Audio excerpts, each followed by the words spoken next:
6 minutes to get ready. Come Okay, on. we're good. Okay. Okay, I call this meeting to order. I gotta get a gavel. I got a sledgehammer. Yeah. I'd like to welcome all of you to the regular meeting of the Cambridge City Council here April 14th, 2025 at 80 South Superior at 7:07 p.m. We'll begin with the Pledge of Allegiance. Del Rey, could you lead us in the Pledge of Allegiance? I pledge allegiance to the flag of the United States of America and to the republic for which it stands, one nation, under God, indivisible, with liberty and justice for all. Thank you.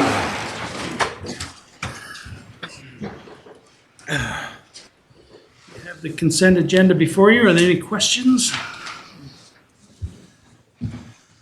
Make a motion to approve the current agenda, approve the minutes of the regular meeting of March 10th of 25, and approve the payment of bills. I'll second it. It's been moved and seconded. All in favor? Aye. Any opposed? Motion carries.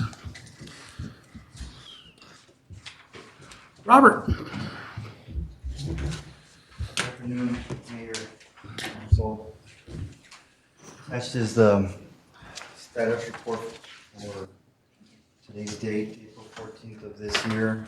And on the agenda, we got 3 items. One on LRIP roll funds, and the third one on the wastewater system. First one is on the first page, Section A, Item 10. Cambridge received the LTEC award letter on March 13th of this year for First Street and is scheduled to receive funds after October 1st of this year. Which will automatically put that in the spring then, right? But the third time's a charm. Next item is on page 5, the wastewater system, IPDS discharge permit and wastewater planning. Items number 22 and 23. 22, DEQ approved the final facility plan and the I&I study report on April 9th of this year. And 23, HECO completed the IPDS permit renewal application on the 1st of this month for city review and certification. Assuming Corey submitted it on before the 3rd. Yeah, I actually had to go in and start a whole new one because there was some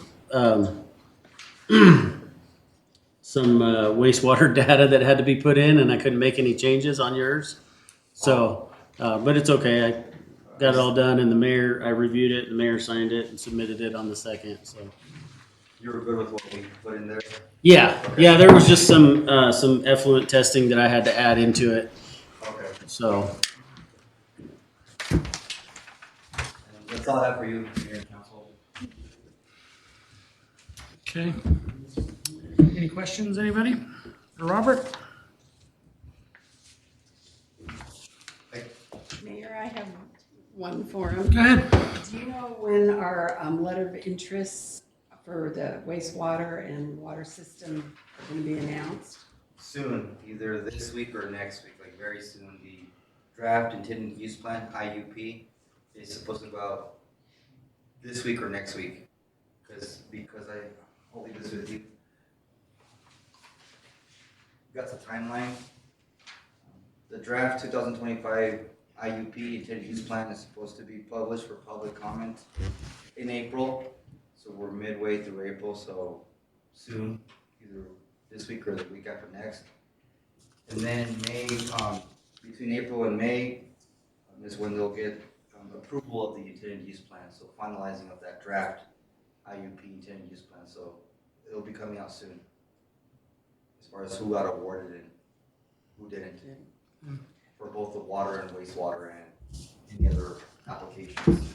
And I was wondering, could you tell the council what the next steps are since we just got our wastewater facility plan approved? The next steps contingent upon, of course, I haven't heard from DEQ on the pH monitoring. That's what I was just gonna ask. Have we heard anything on that? Apparently not. I think we'll be keeping our eyes open and we haven't heard anything. If you want to, we can reach out to, I think it was Matthew Stutzman. Stutzman on that status. We haven't heard. Last time we discussed this with him was sometime the latter part of last year. He mentioned his goal was to get testing through 2024, but we're in April 2025 and we haven't heard anything on that. Maybe the longer we wait, the lower it'll go. It's just a hope. Yeah, I haven't heard anything on that. I know approval of the facility plan was two options, either relocation of the outfall or the Sager. Yeah. Being the cost effective was the outfall relocation, but that was contingent upon what they come up with the pH monitoring. On that. Okay.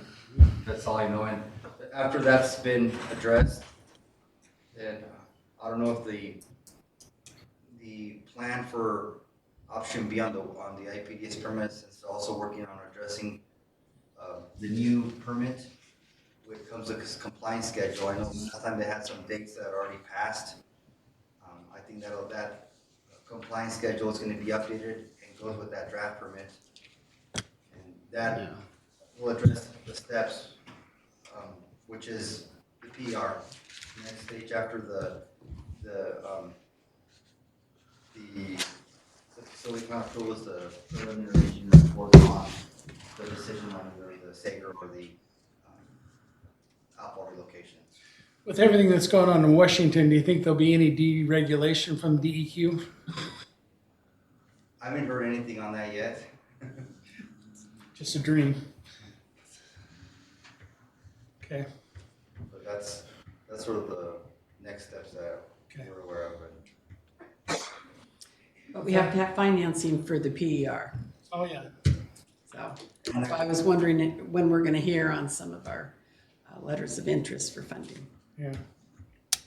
Yeah, there's a lot of factors at play. I mean, seeing what the pH monitoring, what the outcome of that, the funding, the permit and the schedule. So there's a lot of factors that all go hand in hand. So all need to agree with each other, which we haven't heard on any of them yet. Okay. We'll Anything keep our else? eyes open and let you know once we hear on any of them. Okay. Sounds great. Thank you. Thank you.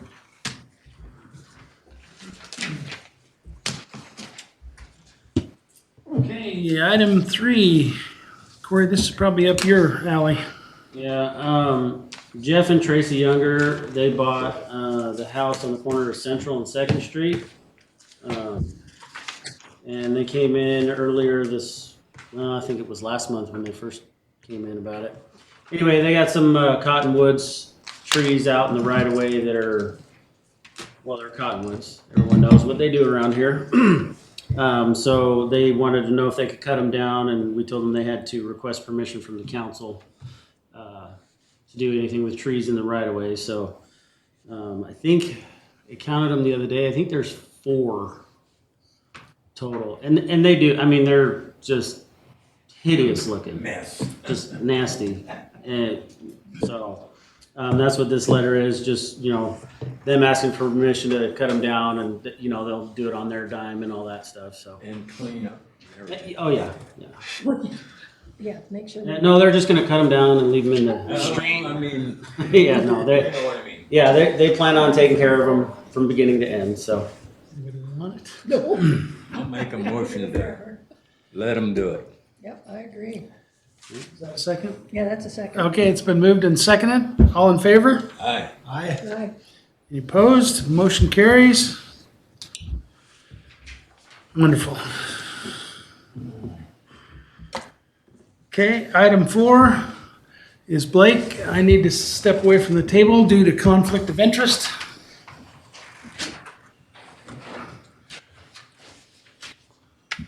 Okay, we have item 4. Anybody got any discussion or? Well, Mr. Blake, we need- go ahead. So, last time I was here, we talked about my project that's going on at the gas station and how we talked about the city would originally love to see the back alley paved due to higher traffic volumes.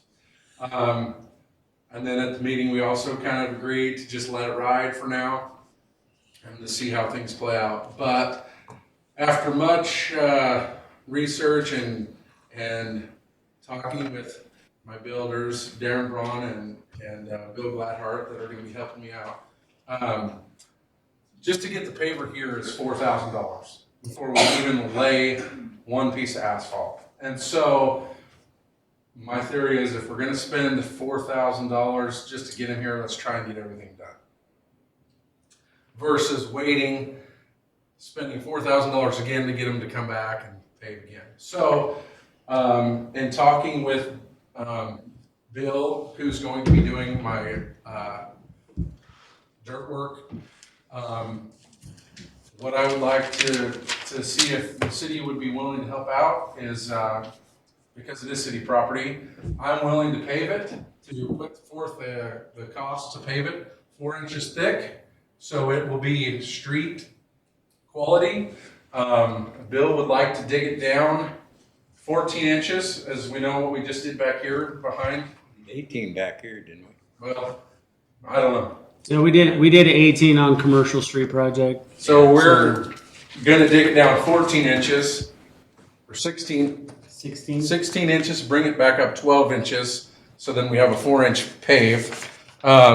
This is the bid from Bill. I have the bid from the paving company on what it's gonna cost to pave that section. Can I have one? Thank you. And so, we know there was trees that needed to be removed. I've already hired a tree guy and got rid of the trees and took care of that bill. Ultimately, I'm just seeing if you guys would be willing to partner with me to get that done. We'll do it once, we'll do it right, and we shouldn't have to worry about it for a long time. And then it'll be done. What do you mean, is that both? So you're proposing, you're just saying go, what are, That's just the dirt work. Yeah, that's just. What's the city willing to help me with? And then, like I said, the finished product will be road quality, like we have back here.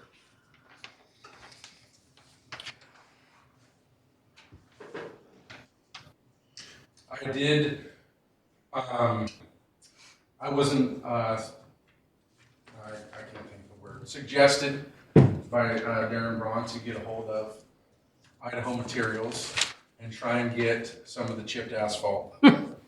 But apparently You have to call Kim Braun they now. already made a deal with Kim Braun, and Kim Braun is taking care of all the chips. Kim Braun called me and offered to sell the chips to me for $18 a yard, a ton, Mhm. and buying gravel from Ron Jensen's going to be substantially cheaper. It is. So we're not going to use the chipped asphalt.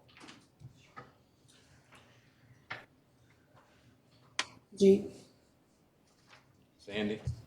just to review, we have an agreement in place with them to do the that part of the alley for them to do the dirt work. And I don't know if that has any paving on it or not. So are you asking us to? I think it was before the paving, just because we were just going to make it Yeah, a gravel road. Gravel. Right, and that's what is in the agreement, that they will make it a gravel road and maintain it as a gravel road. And that would have been dusty eventually. Yeah, so that's why after I saw the cost to get the paver here and adding another $4,000 to my project again later, and with the amount of paving we're doing, I'm getting it down $1 a square foot or yard or however they measure. Well, they measure all different kinds of ways. Yeah, Square so- yard, cubic foot, cubic Yeah. yard. I mean, the thing I worry about is the precedent we're setting. Okay. on Anybody else that has, because alleys are not generally where we put our money, it's in the streets. And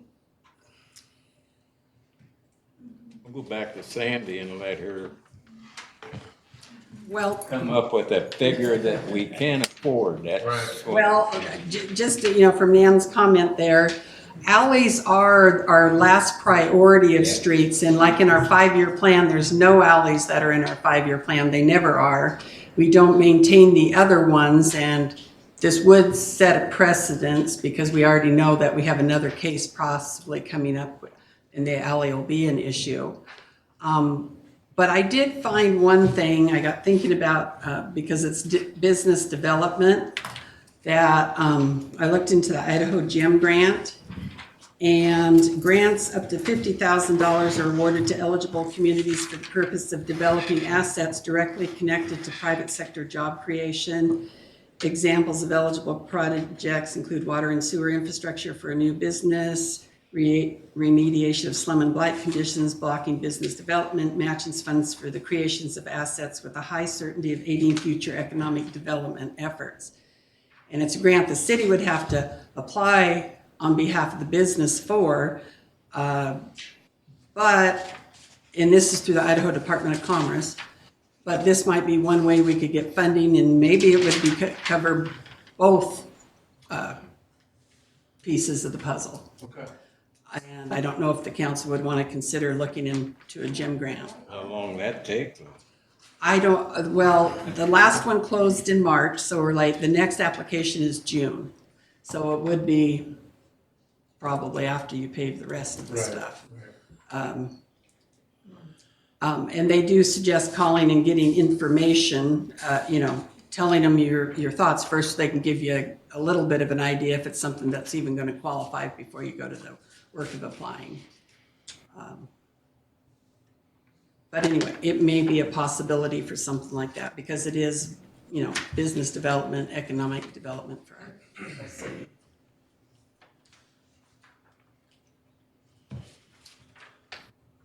And as far as funding, it's up to you guys. Right now, we don't even have the match for First Street designated. It's coming out of capital projects. We're trying to find enough to maybe fill in some of the pieces because it's not going to go, the grant we got's not going to go very far to do anything on First Street. But it's just whatever you guys want to do. Don't want to go broke.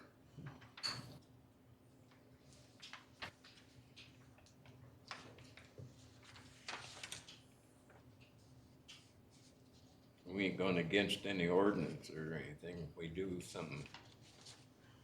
No, but No, we but have the money. I don't think we have the money right I now. know, that's the reason I asked her what we could afford. And I'd love to help, but well, even if we, didn't put it onto First Street and did it, it's a one-time thing, but then where are you gonna find the money for the other alley that's gonna come up and different things too, so, and, yeah. So,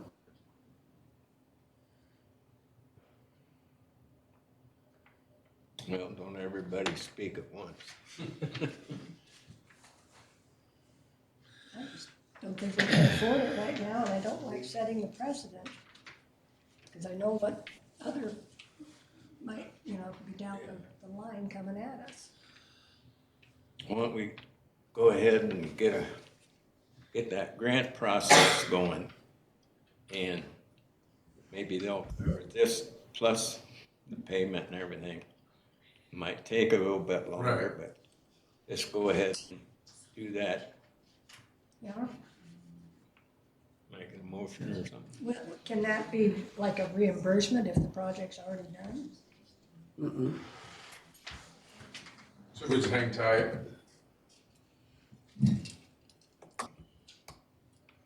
But if we do get it, we pay for the remobilization.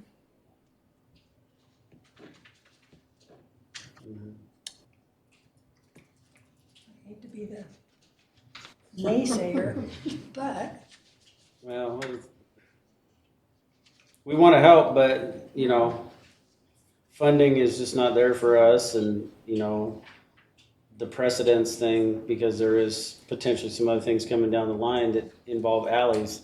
It's just, it's my two. we don't want to end up in executive session after executive session Right. because of legal stuff. We need a motion to go ahead for her for that grant. I don't know, do we need a motion for that?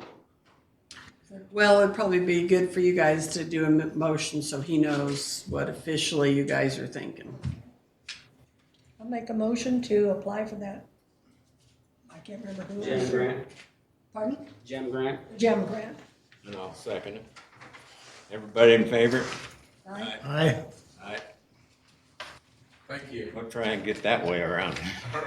It might take another month or something, but if she gets called in and gets, going, well, it might be all right. Or we can go to the bank.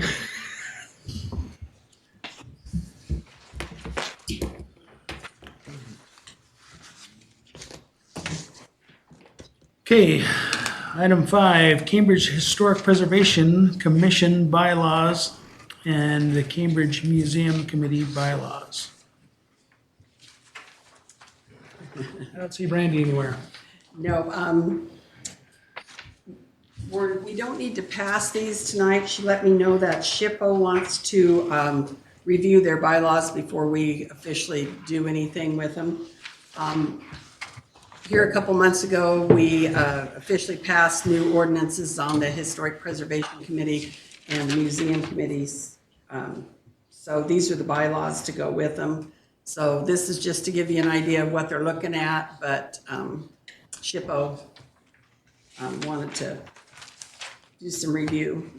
But I don't know, do you guys have any comments that you want to take back to the museum regarding what's in the bylaws? Fine to me. Okay. So we just need to table that item? Yeah. I'm moving the table. It's been moved and second to table item 5, Cambridge Historic Preservation Commission. All in favor? Aye. Motion carries. Item 6, mayoral appointment. Do I just go ahead and make those appointments? Yeah. For them to, then they vote on it. Okay. Okay, I would like to appoint as the Historical Preservation Commission Chairman for a 3-year term, Mackenzie Loveland. For the Historic Preservation Committee Vice Chairman for a 3-year term, Jared Farnes. The Historic Preservation Commission Secretaries for a 1-year term, Nina Hawkins and Brandy Lincoln. Historic Preservation Commission Treasurer for a 2-year term, Brandy Lincoln. Historic Preservation Committee Qualified Member for a 2-year term, Ethel Pearson. I need a motion on that, if you approve that. I make a motion to approve that. I'll second it. It's been moved and seconded that we approve the Historical Preservation Commission. All in favor? Aye. Opposed, motion carries. Do you have to do the committee members also? Yeah. Do we have to do? Okay.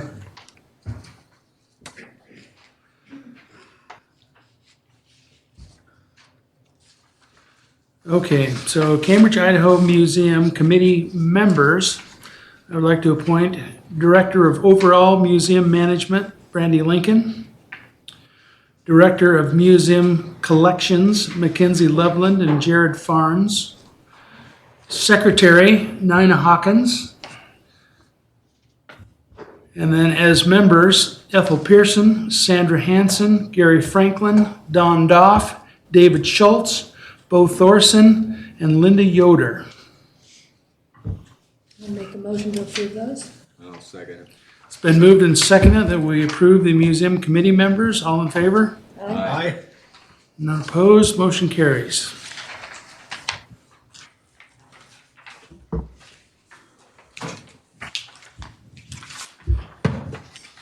Okay, item 8, ordinance number 4-2025, development agreement and set public hearing date.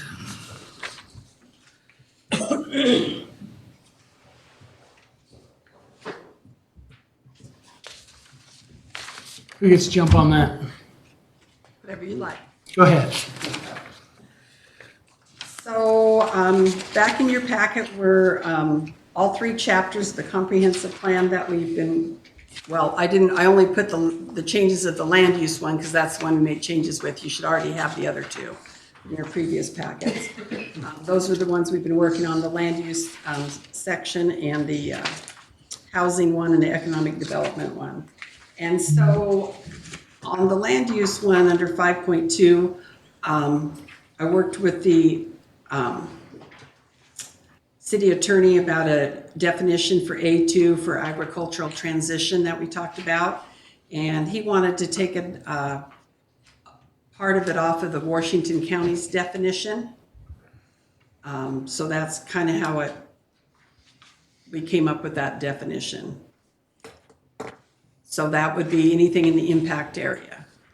Although when we get down to the impact area on the agenda and stuff, we'll tell you we don't have much movement right now, but I did have a comment at our economic task force meeting from Washington County P&Z chairman about that we shouldn't use Washington County's definition. And I told him, well, you know, our attorney's the one that came up with it and thought it was best to use Washington County, so I'm not sure if you guys have any comments or concerns on that.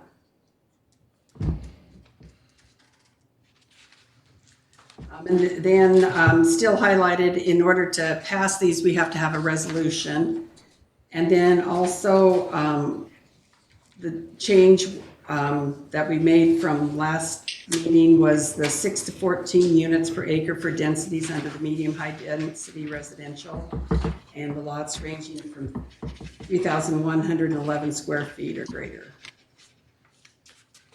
So those were the only changes in that section. So if you're okay with the definition and the changes in the densities and stuff, we would be ready to have a public hearing on those three sections of the comprehensive plan, which we have to do before we can pass it.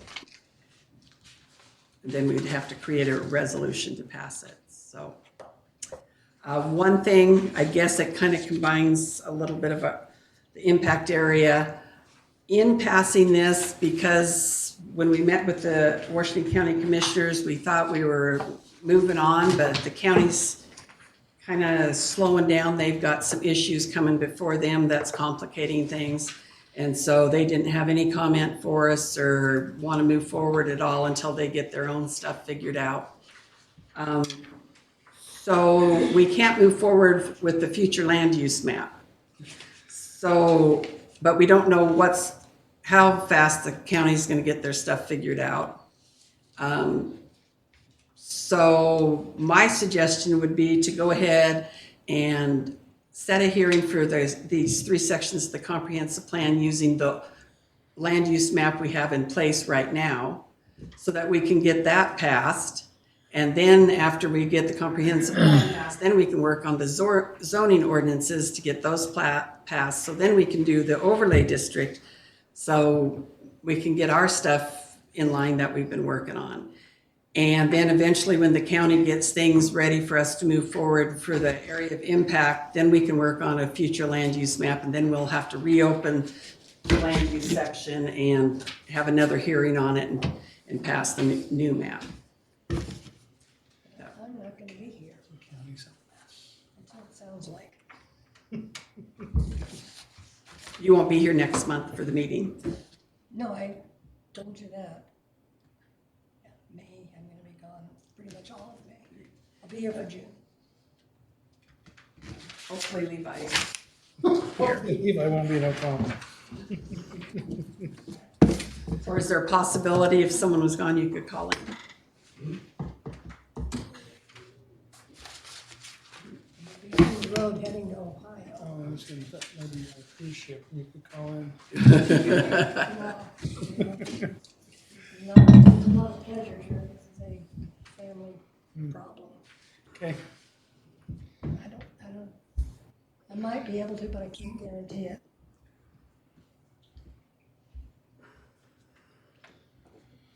let's just go ahead and we'll just have to, Okay, we'll need a motion to set a hearing on those 3 sections for a date and time, so like if you want it at the next meeting. yeah.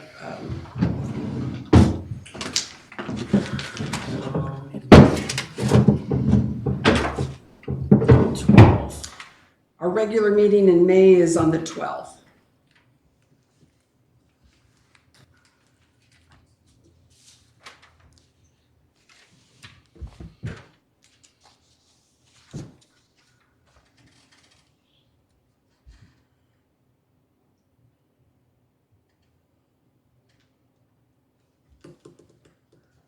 I'll make a motion that they hold a public hearing on May 12th before the meeting. I'll second. It's been moved and seconded that we hold a public hearing on the 12th, the next city council meeting. All in favor? Aye. None opposed, motion carries. Thanks, Dan. At 7 PM. Yeah. 7.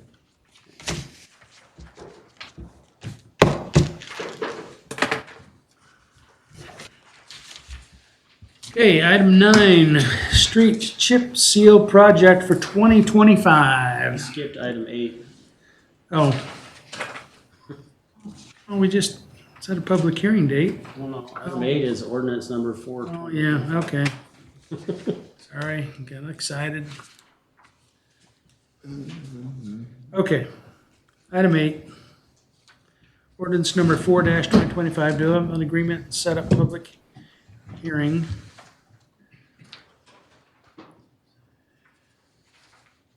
Actually, I skipped item 7. So we have to have a second public hearing before we pass this? What do you, I first for this. development agreement? Yeah. We haven't had a public hearing on development agreements. So And yes, we have to have a public hearing on before you can pass it, yeah. So basically, the development agreement, the attorney got it to me last week and stuff. Because our code doesn't really, it talks about it, but it doesn't really require it for like a subdivision plat and things. And so we're giving ourselves the authority to be able to include development agreements. Not just in a rezone, but the platting of subdivisions. So we need to set a public hearing. Yeah, Can't be the same night as the other, no? yeah, it can. Just be a long night. Be a long night. Bring your bed. Or you could set it even earlier, like at Yeah, 6:45. we can. Or 6. Well, Let's not go crazy. depends how many people you think are Interrupt gonna your show nap. up. Our hearings usually aren't that long. No, they ain't. I'll let you guys make the decision. I'm not gonna be here. What time you want to Okay, set? I'll make a motion, we'll set it at 6:45. Same night, 12th, I guess, isn't it, the date? All right. Okay, it's been moved. I'll second it. It's been seconded. All in favor? Aye. Motion carries.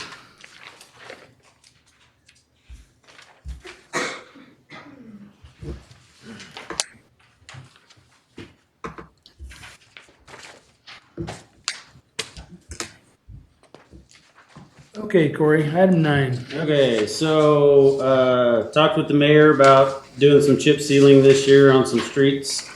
And the streets that we talked about are highlighted on this map here for you guys. In case you don't know, when I say West McKinley and East McKinley and all that. So basically, we looked at West McKinley from 2nd Street to the, just before, well, the intersection of 1st Street and West McKinley. And then East McKinley Avenue to Commercial. And North Commercial Street from East McKinley all the way to Hopper Avenue. Having the county do some chip sealing. Jared got back to me with a quote of $7,000 he said that's the max with rock, oil, and the county applying it. If it's less, he'll bill us accordingly. One thing with Jared though, we only ever pay for the rock, the oil, and the county applying it. He doesn't charge us for the county crew wages when they do it, so it saves us quite a bit of money when they do it.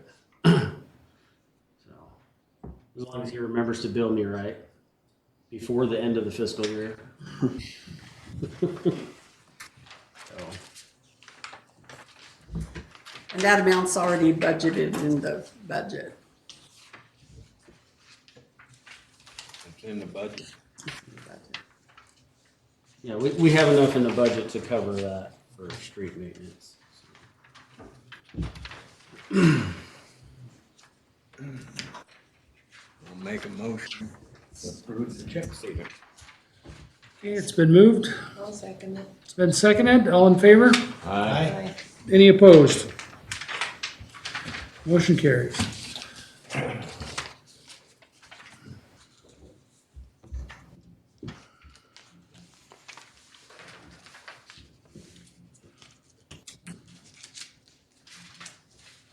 Okay, item 10. Sandra, you kind of addressed it a little bit already. I'll let you finish it, you were there. We didn't know what to think. Well, we went and met with the county commissioners the other day, and it just appears to me that we're so far ahead of them, it's scary. They have some things going on down there at this point. I would say they're problems. Anyway, there's a lack of communication across the board down there, and they can't really do anything. We asked them to approve our area of impact that we've recently redesigned, and they kind of gave us a blank look and said, really? And they said, we're gonna have to study this before we can do anything. And I think they really weren't gonna study it. I think they have other things on their plate that they have to deal with before they can deal with our area of impact. And how we're trying to get control of that area of impact, them to use our rules versus their rules. And they can't figure out what their rules are at this point, let alone use our rules. So, But they would only be using our rules on 20 acres or less, their rules on 20 acres or more. So, They- it's a combination still. Where they just didn't want to talk about it. don't want to touch it until they know. No, because they've got a bunch of other stuff going on. So anyway, like Sandra explained earlier, we're gonna try to do things backwards so we can keep progressing forward. And then we'll just play catch up when they finally get their ducks in a row. But we've got to keep progressing. So that's what we're gonna do. So can't do anything on item 10. Yeah, nothing on item 10. Okay, item 11. Corey, is that yours, baby? Yeah, that's me. Okay, so the papers you have in your packets that show some red or some blue and green lines on them is what this pertains to. Basically, because there's potential, in the proposed overlay zone district that we're proposing that this could come into play as well as some other things. And it's so lots that have been split in the opposite direction of how they were originally platted. So there's 3 instances in town that I know of where there's an issue. And the issue, for the most part, the issue is not necessarily the cities, but it causes problems for the property owners because you got, for instance, over here, Washington and First Street, you got 90 West Washington Avenue sewer line comes across 60 West Washington Avenue's property. right underneath the garage to the sewer main in the alley. Same thing happens at the other end of First Street and Hopper. You got one sewer line that comes through the lower property to the sewer main on Commercial Avenue.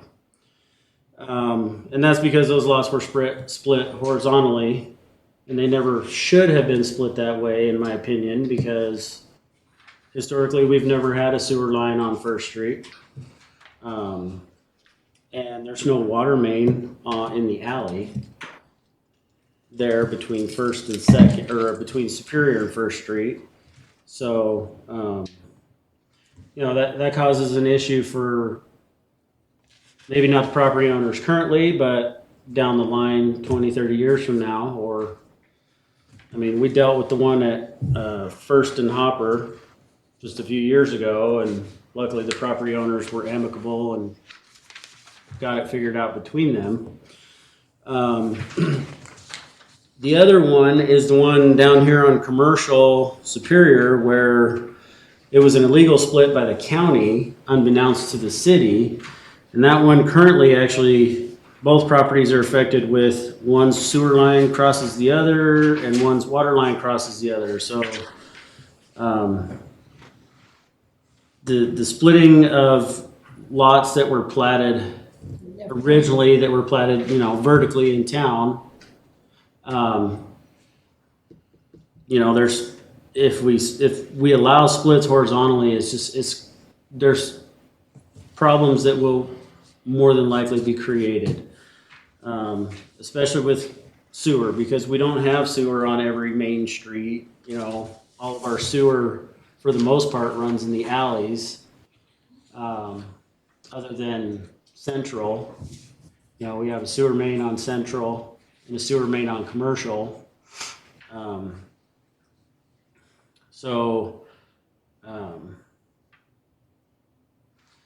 Yeah. I don't, what's this supposed to be for an action item, though? I don't know what it would pertain to. If they want to take a stand on whether they're allowed or not allowed to be split horizontally. So, Basically, every instance where it has happened creates problems. yeah, there's problems where in 3 instances that I know of that it's happened, there's problems have been created, and Anytime you have a sewer line crossing your neighbor's property, yes. And even with a water line too, because, if you got a water line coming under somebody's house and your water line breaks and destroys their house, and it's, yeah, it's not a good thing. So the question really is whether you guys would like see something in ordinance that can't be done. We have something that's going to be affected right now. We have nothing in ordinance to be able to stop it. So it's going to happen. Luckily, it won't cause as many problems, right? which one? Yeah, that won't cause problems. Won't cause any problems. Right. Luckily. Only because there's 2 sewer mains. So, but it's still. Luckily on that property, but they're wanting to split it horizontally. But every other time we've had that done, it's been a problem. And actually, we've always gone by that it's not allowed, but looking through code, we can't find that it officially says that it's I not. thought it wasn't, the only one I really knew about was the one Superior and Commercial. Well, County did. that was the only one I knew about until I had to deal with the other 2. And yeah, then I did find out about the Hopper one, and that blew up. The only thing that, I've been thinking about this for days, ever since we had this conversation. The only thing that bothers me is we live in an environment now where we're trying to create more building space. And I totally understand what we're talking about here and the problems that could come. But what if we made it, and I know you hate this term, Sanders, a case-by-case basis, depending on the utilities, and we put that in there, that it was all contingent upon utilities and where they're located. And so before anything If we just. I mean, because there's probably potentially spots that it could be done and not be a problem, and we know that already. It's being done. But in an effort to make more buildable lots in our town, Well, you could make your ordinance that way. It would have to meet specific criteria in order to be approved. specifically utilities. Yeah. And we could make Or it say, instead of saying what direction you can and can't split, say you cannot bring utilities under a neighbor's. well, yeah, property. it can't, You that can't can't do happen. that. They've got to have If free they can figure access, out a way to, free access to utilities. yeah, that you Completely. cannot put your utilities across your neighbor's property. You can, And if they're already there, But the city It can't can't be afford done. to run anything else special for that piece of property. no, can't put in it would road totally be at gates. the owner's expense. Yeah. If it's, yeah. yeah. But I think we need to look at it that way a little bit. Instead of just saying, no, you can't do it. We need to say, well, you can do it, but there's conditions. And number one is utilities, so we go straight to Corey and say, where are the utility lines that cross this property? And how can we or we can't make it happen? Right. So would the council be okay, maybe, well, the mayor's gonna be gone, but maybe Corey and I could have a conversation with the city attorney to come up with a proposed ordinance addressing all of that? Yeah, that sounds good. I like it. Do you want to be in on it? Do you want us to wait till you get back? No, you can talk to him. I mean, if you know. You can tweak it after we get the, Okay, yeah, okay. the basis of it. Does that make sense, though? Yeah. I mean, I agree with you. I mean, the effort that we're trying to make, Yeah. we need to, It's the utilities that are the problem. not the yeah, and direction so, of the split. as long as we know where the utilities are and know what's gonna be affected and And make, not on the neighbor's property. yeah, because, yeah, we've dealt with that too much already. So, anyway, yeah, I think that would be the best route to go, personally. Should we specify the city's utilities or, because I know there's, like I would specify any any utilities. utility whatsoever. Yeah, and that way, we sit kind of in the judgment seat of, can it be done or can it not be done, or it can be done, but it's gonna cost you a lot of money. Yeah. Well, I'd like to see it where we have criteria myself rather than a case-by-case basis, because if there's not criteria, a different council can approve one and not another, and then you got hurt feelings. So the criteria would be encroachment of utilities. And that includes like phone, fiber optic, Phone, power, fiber optic. Water, sewer. Water, sewer, everything. gas lines that we don't have up there. Yeah, Just. Plan for the future. they might drill a well up here and we might have natural gas. That would be the coolest thing ever. You do some flacking. Yeah.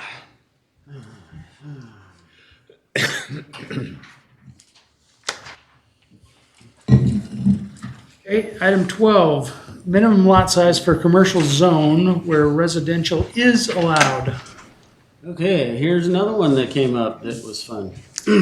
So, due to some recent inquiries about some properties that are in commercial zones and splitting them, these specific lots, if they were to split them, they would not meet the current minimum lot size stated in our code. And upon digging into our code, we only specify a minimum lot size under residential.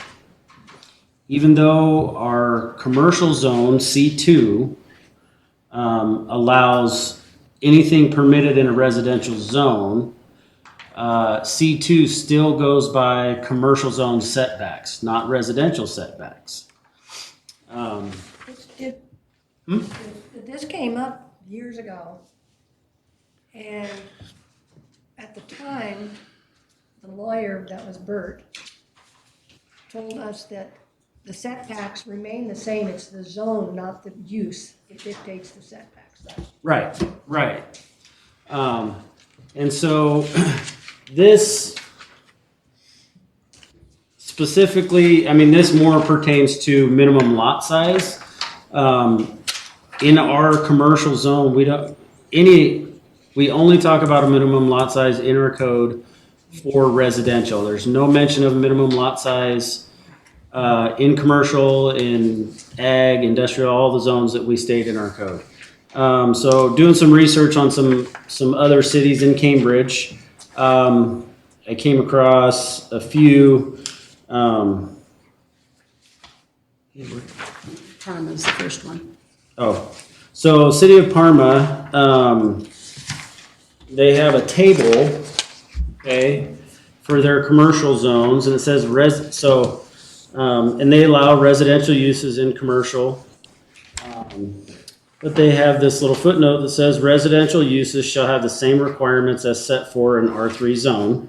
So that means if you're in a commercial zone and you're using it as a residential use, you must meet the residential setbacks and minimum lot size. But they have that, specifically spelled out in their code. We don't. Same with, the city of Payette just says there's no minimum lot size in the commercial district. I don't believe that their commercial district specifically says you can have, allows residential in that one, but the city of Weiser does. City of Weiser allows permitted, all uses permitted in B residence districts shall be permitted in a commercial district. And there no minimum lot size required for a commercial district, but they state a minimum lot width for buildings containing any dwelling units, unless those dwelling units occupy the second or higher floor of the subject. So if it's just a single story, then they have to go by the same as in the B residence district lot sizes and lot width. If it's second story or higher dwelling, then they still have no minimum requirements. And the city of council is the same way. They have no minimum lot area required for a commercial zone. They do have a minimum lot width, same as Weiser for buildings containing any dwelling units. Minimum lot width for buildings containing dwelling units shall be the same as in B residence district. So if it has a dwelling unit, it's still got to meet a minimum width. Because our code is quite vague on minimum lot size, if somebody in a commercial zone wanted to split a lot and it wouldn't currently meet the minimum lot size stated in residential, and we didn't allow it, based off of, our previous interpretation of what our code said, there's a really good chance that they could file a lawsuit and win. Because our code does not specify, really anything for minimum lot size or lot width or anything in a commercial zone where we allow residential. So we need to look at probably getting more descriptive with our lot sizes. What would be allowed in a commercial zone where residential is allowed, as far as if we want to require a minimum lot width, a total minimum lot size. And that would just be in the C2 zone, because the Correct. C1 already comes to the property line and then it's our right of way. Yeah, C1 is central business district. It has a totally. Is this all because in the commercial zone, buildings can be built wall to wall? Yes. And that's Yeah, and they have to meet, so they can be built, the way our code reads, they can be built to the side property lines if they meet International Building Code firewall standards and slope to the rear. The roof has to slope to the rear of the property for that to work. you couldn't build to the property lines and have your eaves hanging over, hanging right on the property lines. It has to slope to the rear of the property in order to do that. So It's slope up to the inside. the inside, That's what we did with the motel. We sloped it in. yeah. So it's not just the back, it's. Well, right, You yeah, can't slope towards your neighbor. right. That's basically what you're saying. We probably should get something. Yeah.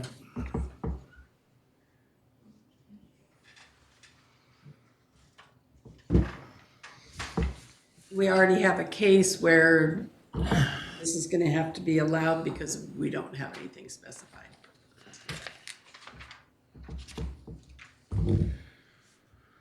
So we need to come up with some Need to hard just, numbers. well, whatever, I mean, however you guys want to do it, like, if you guys want to have a minimum lot size for commercial where residential is used, Does the width, does that solve problems or does that just create problems? That was when I was working, when we were in council. so the width, I mean, a minimum lot width, for instance, commercial that was platted along Superior Corridor in town, all the lots pretty much are 25-foot wide lots by 140 feet deep. So lots of little single lots. Once you got outside that, then they went to 50 foot by 140 or 50 by 142. So, I mean, the lot width, You'd have to have two lots to do anything. as far as Residential. residential, yeah, I mean, yes, to meet setbacks, you would have to. Our current minimum setbacks are 10 feet, so if you didn't, Not commercial, yeah, is it? commercial's 10 foot from the sides, unless you slope to the rear, you can build up to the property lines. So, minimum setback is 10 foot in commercial and residential. Residential's a little bit different. You can do 6 foot on the sides if you slope to the rear. Commercial, it's nothing, so you could build a house Yeah. sloping to the rear in commercial to the property line. Yes. So, if you look at, say, a single wide manufactured home, mobile home, I mean, generally they're 12 feet and higher, 12 foot's like the minimum. So a 25-foot lot, you're not going to get, in a commercial zone, you're not going to get your 10-foot setbacks if you wanted to put one of those there. And there's no way to slope it. And yeah, there's no way to slope it. I guess there I guess if you put a pole barn over it or a lean-to, I guess that would be. So, yeah, it just, it needs to be done. at the C1 zones, the central business district is only the two sides of Superior from Hopper to Central. But that's not the only place where the lots were platted at 25 feet wide. I thought the other side of First Street, that's, That's C2, regular commercial. So, I thought that's what we were talking about. It's just one block, just from We- the museum well, to the bank. yeah. just as the way the lots were platted in 1902, 25 foot by 140. So, yeah, it's, the one side of First Street, I wasn't here when it was zoned commercial, so, but I mean, the majority of everything on that side is residential, I think it's always been. but it's, it's zoned commercial, so we get lots of phone calls and stuff about being able to rebuild if something happens to somebody's house in a commercial zone. So I'm not sure what the best way to go about it is. This really doesn't apply if somebody built a business and built an apartment over the top of because it would still be Correct. commercial. Correct. Yeah, because I mean, well, yeah, and that's what was that? Or it could be like, Weezer's. You know, Weezer has theirs. You know, if the dwelling is on the second floor or higher, then you know they don't have to meet a minimum lot width. But if it's just a single story house, then they would have to meet a minimum lot width and. So the easiest solution for us is just to say it has to meet residential specs for setbacks. Yeah, something along the lines of, if in commercial C2 zone, if it's, if it's used as residential, then it must meet all residential minimum lot size and setbacks, or something along those lines. And so then if we ever change setbacks and minimum lot size, it'll automatically apply to that property. Right? Yes, I believe it would, yeah.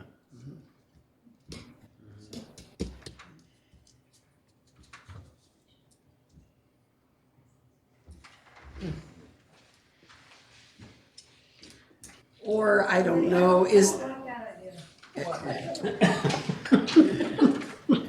Going with residential setbacks in a commercial zone. Well, If it's used for a residential purpose. The use is immaterial, it's the zone that is controlling.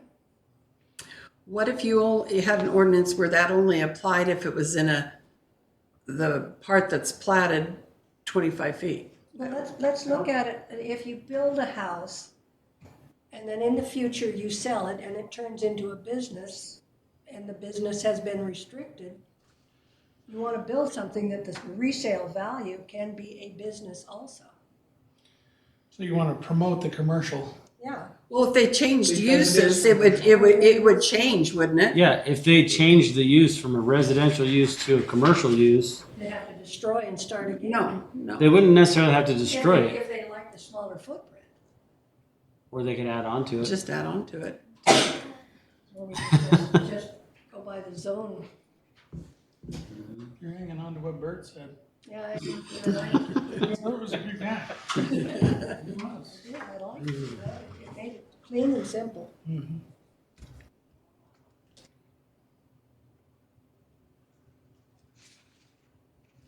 There was no argument over, well, this use is gonna be dual, like a hair salon in a home. What do you follow? Well, you follow the zone.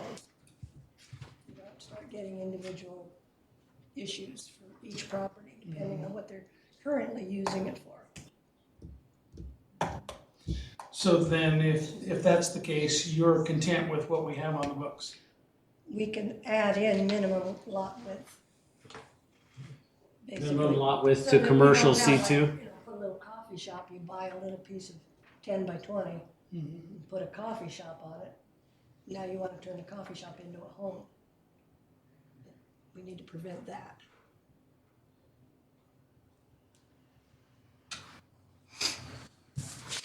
Need a tiny house. Well, that it would be. Studio house. Council, what do you want to do? We need to ponder this for a little bit, or?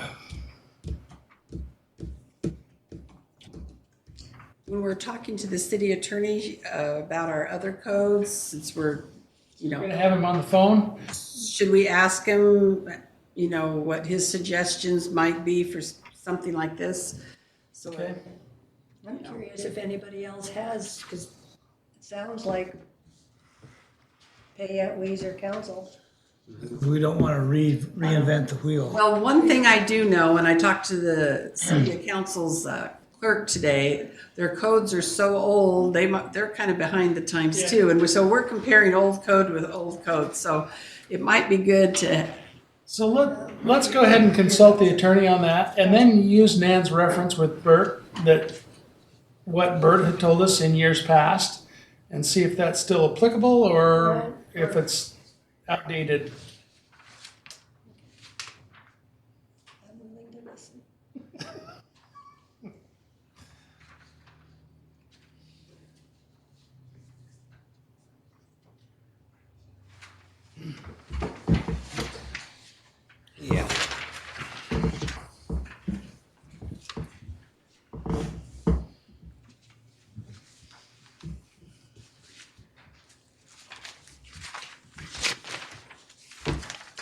Okay. Item 13, setback for overlay zone. It's me again. It's gotta be Corey. This one's a head scratcher because setbacks come from a number, there's no set design for setbacks for the state of Idaho. I mean, the International Building Code, there's zero lot line setbacks, all different kinds of things. So in the overlay zone that we're talking about, trying to come up with what would be good for a minimum setback. The way it was explained to me when I first started with the city, because I was as green as they come, was that setbacks were there, the 10-foot setback was there for rain and snow shedding off. You don't want it to shed off on your neighbor's property. And that was pretty much all I got for that. I don't get to spend every day, all day doing this stuff, so it's really, So what if we look at it like the snow can't shed off? It's gotta stay on the roof. I don't think that really pertains as much. So I looked at Boise's code. They have R2 compact, which is, they don't have a maximum density in that zone. The minimum lot area for that zone is 2,500 square feet. And with what we were talking about in our overlay district of minimum of 3,111 square feet for minimum lot size,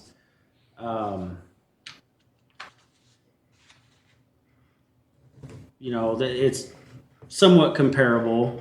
But even the city of Boise, they have interior setbacks of 5 or 10 feet. And from the research that I did, so as far as what I can tell, the interior setback would be, so if you got, 5 lots zoned R2, right? So from one street to the next, you got a street here and a street here, and you got 5 lots R2, all the interior between the buildings, right? 5 foot on each one. So you have a 10 foot between the two buildings total. But when you get to the street sides, they're still a minimum 10 foot. Same with, and their rear setbacks, they're 15 foot on the rear. We're 10 if it abuts an alley. If not, it's 20 feet. And front setbacks, they're kind of the same. If it's a front entry with parking or garage, then they require 20 feet. If not, they require 10. For us, we require 30 feet if there is a garage attached or detached. Otherwise, we're 20 foot from the front. And that's in high density. Is that from the garage, or if you have a separate garage, does it Yeah. apply to both?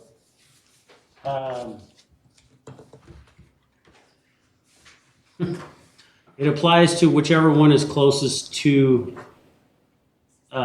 the front property line. So if your house sits back, but your garage is up, your garage can't be any closer than 30 feet. And then remember our overlay zone we're looking at, we were proposing possibly putting residential and commercial. Yeah, In the residential overlay and commercial zone. zones incorporated into the overlay zone. So we have different setbacks for residential and commercial. So do we just change it to an overlay zone setback? Right, yeah. And So that's- it would encompass them both. And it would overcome both.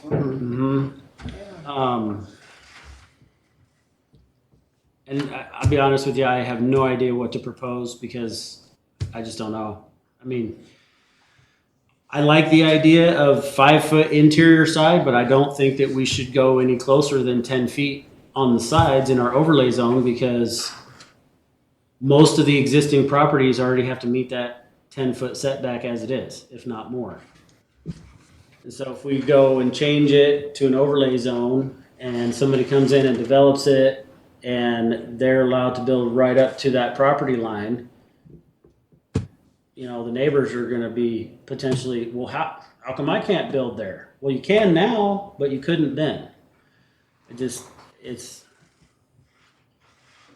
don't know how these other cities do this stuff. I mean, I know they have planning and zoning commissions and people that just do it all day long, but I don't really know what to suggest or how to make it fair all the way around without, I mean, obviously we're not gonna make everybody happy.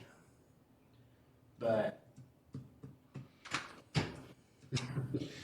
So, okay, so I get on the very far ends, I get 5. yeah, so from a I neighboring get 5 property, feet.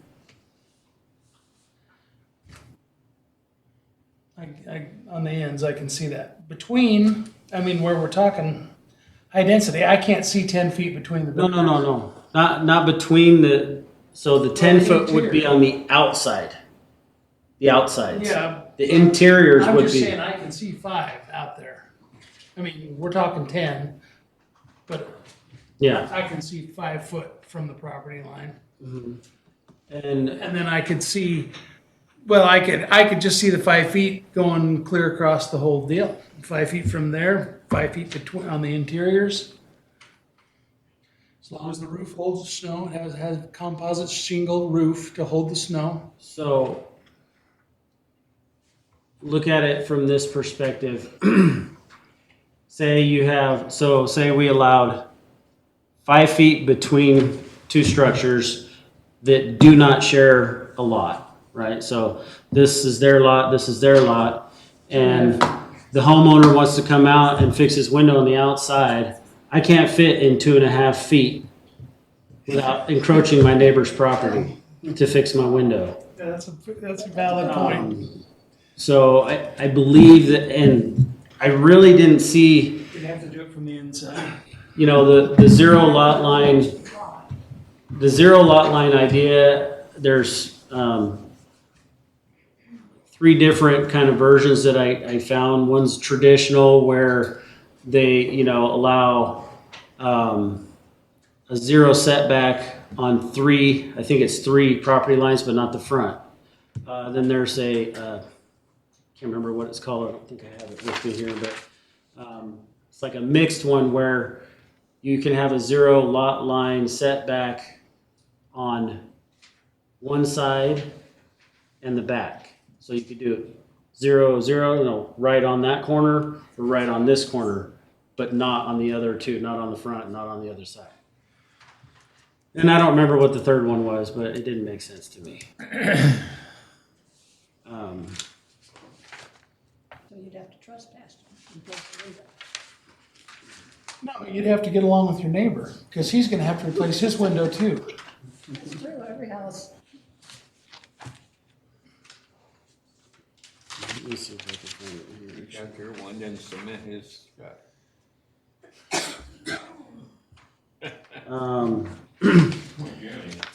You're 5 foot and the neighbor's 5 foot, so you're 10 foot 10 anyway. foot. But if you're at 10 feet, could you still go 14? Is my question, I guess. Go 14. 14 units per acre. Oh, density. Can you still meet the density if you're going 10 foot between units? On how big a lot? It depends because some of those are platted lots, others of them are bigger lots. There's all kinds of different sizes in our overlay zone. But if we're going with our minimum lot of 34, 3111. 3111, can you meet the density? With 10 feet between the buildings. There was, only about 4 properties that would meet it? Yeah, there's not a whole lot in town that would meet that. Trying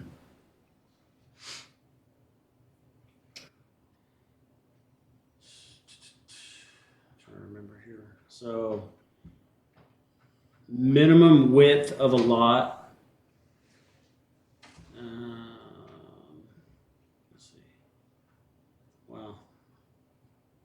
I'm not even gonna look at that because that's confusing to me right now.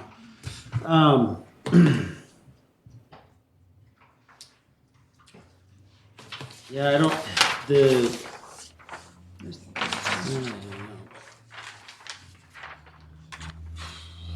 So, for instance, if we take, so we have a mixture of either 140 feet deep or 142 feet deep on our lot sizes. So at 142 feet deep, 25 feet wide, I think is the smallest you could go.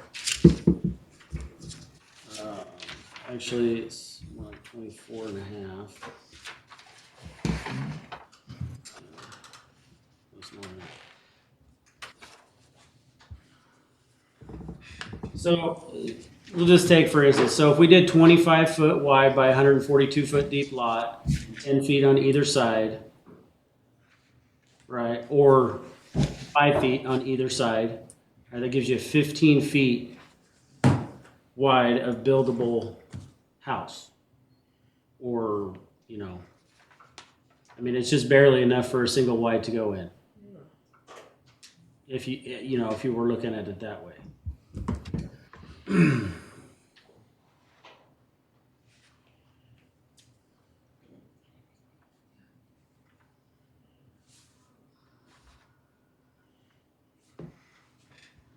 You know, And that would leave 10 feet on either side. no, that's 5 feet on either So side. that's 5 feet on either side, plus, So 10 feet between properties, well, between Yeah. buildings. we're just talking if you put multiple structures. If you put multiple structures, you know, if you did 5 feet on both sides, a setback, you know, you would have 10 feet between structures. And each property would have, you know, each property owner would have 5 foot of yard or whatever they wanted to call their own. Dog run. Yeah, That's what mine is. I don't want to talk about dogs. How about goats? They was going right down the street. So, you know, yeah,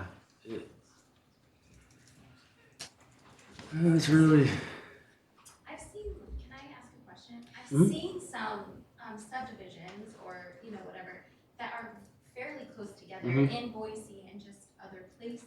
right. So I know that it's happening, that they're closer together Mhm. in certain cities, I don't know what you've seen, but is there time to research that and kind of see? Yeah, and I've seen them closer than that. I've seen them with a 3-foot sidewalk between two buildings, but it's been in other countries, Right. Well, you know, so. You got that I've right seen in back Boise. east where. You got that right in Boise where there's just a sidewalk right between two buildings. Yeah. I've seen that in Boise, yeah, for sure. it just, And the code he was referencing is referencing that. yeah, it's It's referencing Boise's Boise's compact R2 zone. compact zone. It's 10 feet apart. Well, they're, I know, I'm sorry. no, it's fine, it's fine. There it is. Yeah, so their minimum setbacks, this is their compact zone. Now they have, 15 to 20 overlay districts like Yeah. Hyde Park and North End and stuff. And those are, you know, jam-packed in there more so than this. This one, I went to this one because this one was the closest to what, you know, we've had proposed to us. So, you know, trying to just get a comparison. But yeah, the minimum interior side setback is 5 feet. So, Is that between buildings or is that 5 feet each? so it just said, I could not find in their code, they have these footnote numbers and I could not find where they have, what the footnote was for in that, in the amount of time. I mean, I spent probably 2 days looking through different codes on this.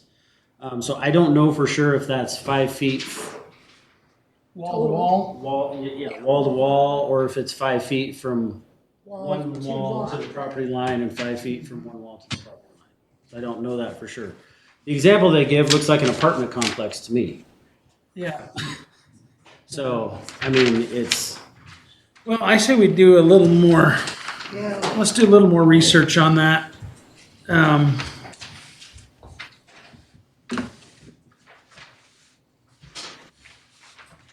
Might be time to take a drive and go look.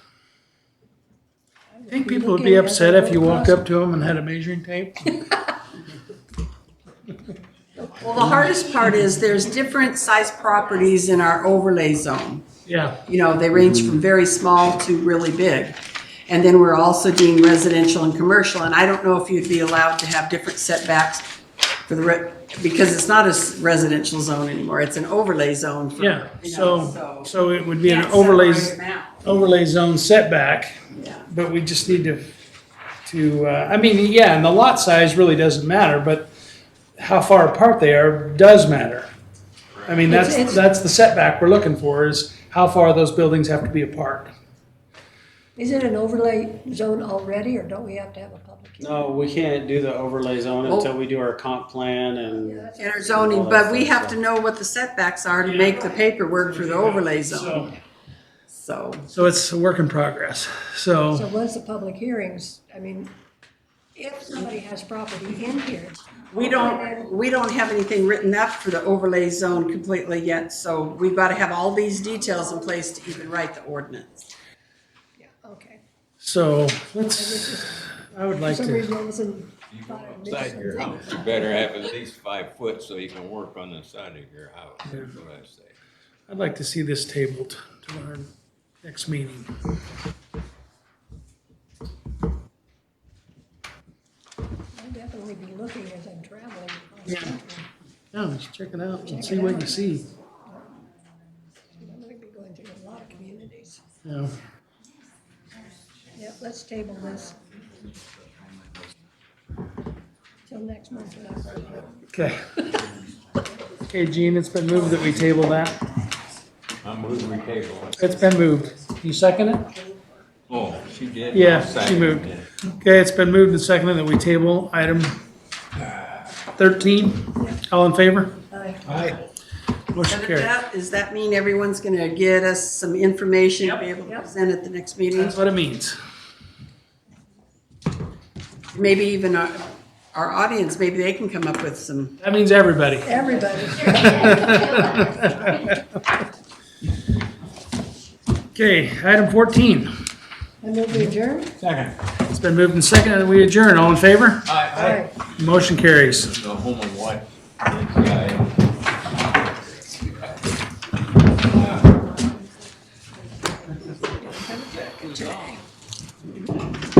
Even I do have a good trip. Doesn't sound like it might not be fun, but have a Moving a disabled Wow. Press submit or during, because I never. I, Because on our side, we're You have a limited vehicle you can transport her in? or C. No, my, I don't like that system. so when I was reading the permit, it says and it was, I'll pick her up and take her back to Ohio. permit renewal effluent monitoring for systems that discharge So you gotta go pack up her house? than or equal to 100,000 gallons a day, which we do. And so those are samples that I had to take, That she really wants that. just that stuff that I had to input into the, Wow. Because my mom doesn't have. and Oh, yeah. Those were the DMRs, right, that you gave us? no. Okay, so No. I tried to find everything that was applicable. Yeah, no, those don't go on the DMRs, those are just, Okay, I it's was just ammunition that I have to collect so they can shoot me with it later. Okay. And really, it's, I Were mean, those grab samples? yeah, they're all grab samples, so like, Fats and oils and stuff? fats and oils, total chlorine, Okay. um, Yeah, that's stuff. I didn't see none of that. total kildol nitrogen, Keto nitrogen. yeah, that's on the grab, The garage? grab sample, Yeah. section of the permit, yeah. And I try to look for that stuff, I'm like, they get tested for this, and I know you and I talked about it before. And there's also I don't see it here, the DMRs, and it was just like a, No, it wasn't. I had to go onto Analytical's website because they don't mail out results anymore. Everything goes to they have a portal okay. that I can get everything off of now. I didn't know that. But yeah. it's a pain. It was a pain reading all those DMRs. That was a boulder of DMRs. Yeah. Yeah, it was a nightmare. But yeah, we got it. Haven't So we got submitted successfully.